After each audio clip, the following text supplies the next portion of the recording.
धरले आपणच अडचण देण्याची शक्यता आहे.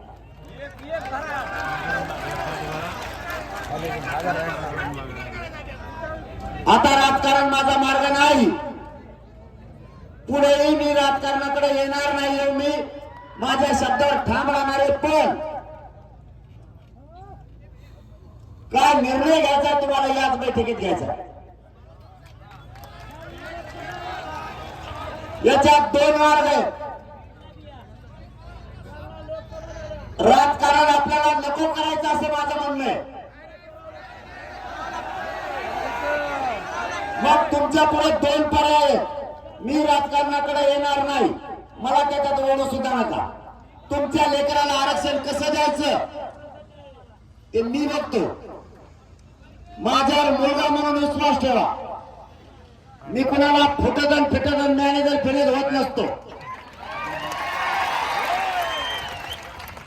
मला राजकारणाकडे वळू नका.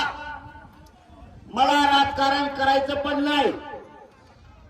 पण तुम्हाला काही निर्णय जर घ्यायचा असला तर दोन प्रकारचा घ्यावा असं मी फक्त तुम्हाला सुचवतो. आपल्याला या लोकसभा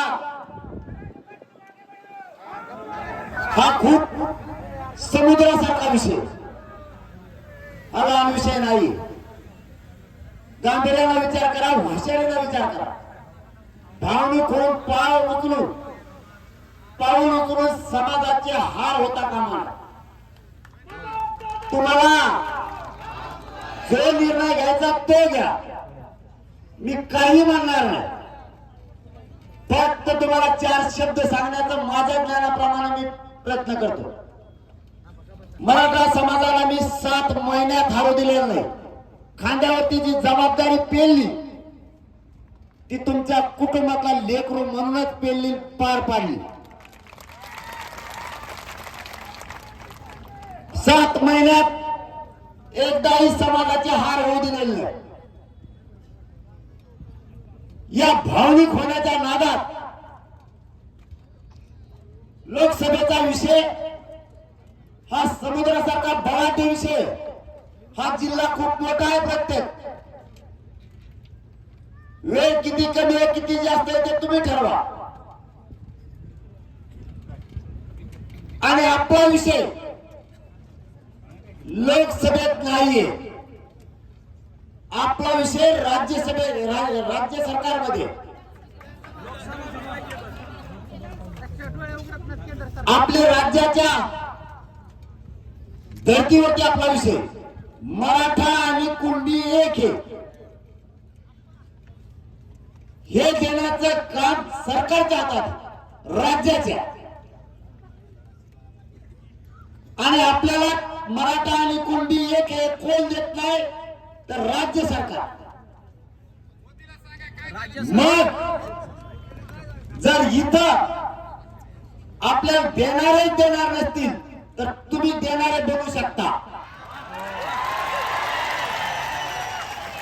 केंद्रात आपला विषय माझ्या मताने नाही.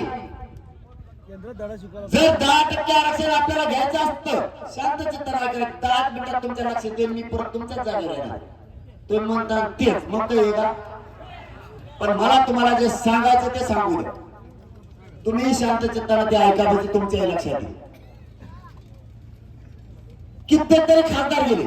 आताची पोषण अशी 48 नाही 45 नाही, कमीत कमी 17 ते 18 मतदारसंघावरती मराठ्यांचं वर्चस्व आहे.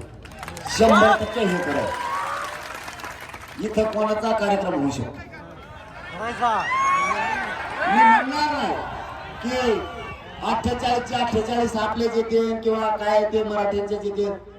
पण मराठा बहुल जवळपास 17 ते 18 मतदारसंघ आहेत. तिथं कोणीच निवडून येऊ शकत नाही. जर मराठ्यांचा निर्णय घेतला तर बाकीच्यांचे बांधव सुद्धा आपल्या सोबत आहेत. मुस्लिम बांधव, दलित बांधव सुद्धा सोबत राहणार तुमच्या. नुसत्या मराठ्यांच्या जोरावरच 17-18 निघू शकते. पण तिथं मी काय सांगतो ते ऐका. आपला विषय केंद्रात नाही, आपला विषय राज्यात. आपल्यावर गुन्हे कोण दाखल करतोय? राज्य सरकार. आरक्षण कोण देणार? राज्य सरकार. मतदान आपण केलं, दादागिरी आपल्या देऊ दाखवतो. मीडिया किंवा अनेकांना सगळ्यांना त्रास देण्याचं काम कोण करतं? राज्य सरकार. आणि मग आपलं खरं प्रती दे आपल्याला पुढे राज्य सरकार. आपण आता कुठे बाहेरचे मंडपच्या बाहेरचे